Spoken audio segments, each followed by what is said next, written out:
terms of our economic outlook, we do believe we're in the midst of a recovery. Of course, this is coming after one of the largest economic shocks that the U.S. economy has ever gone through. So, although we are in the midst of a recovery, unfortunately, it's going to be a long recovery. It will be frustratingly slow in some sense. And to give you a sense, we don't think we get back to late 2019 growth levels until the end of next year at the earliest. And if we do face some unanticipated negative shocks to the economy from here, that ultimate recovery could get pushed even further forward in time. So what this means, of course, is that the worst may be over from a market volatility perspective.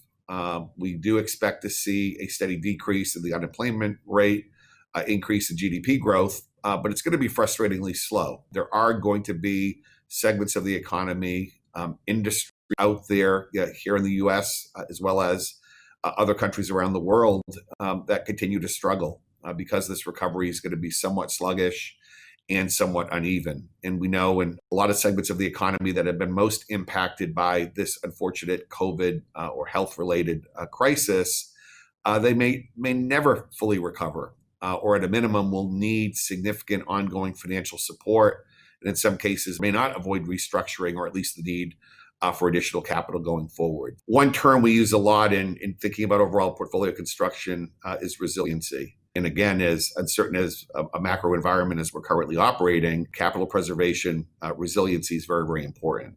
One area where we continue to see significant resiliency is in the residential mortgage space broadly. By broadly, I mean not only in this country, but even in other segments of the developed markets as well, with an eye towards Europe in terms of more immediate opportunities. This is a segment of the market where there's been sufficient conservatism on the underwriting side and sufficiently strong fundamentals where many of these investments can continue to perform even in a world of declining home price values in the areas, again, where we operate.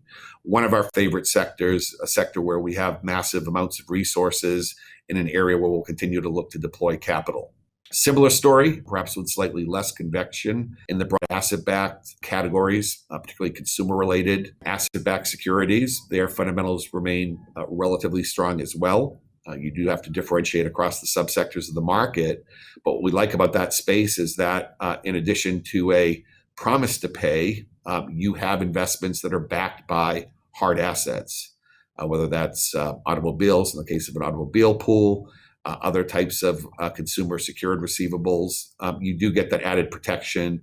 So again, even if you were to get into a much more protracted economic downturn, still the type of resiliency that we're looking within this space. And last but not least, the corporate credit opportunity set today, at least on a targeted basis, is as attractive as we've seen in many, many years. Going into late 2019, spreads were quite tight, and it was an environment where borrowers had most of the leverage, very little in the way of covenant protection. A lot of the deals that were coming to market, in our opinion, had inadequate security packages or covenants.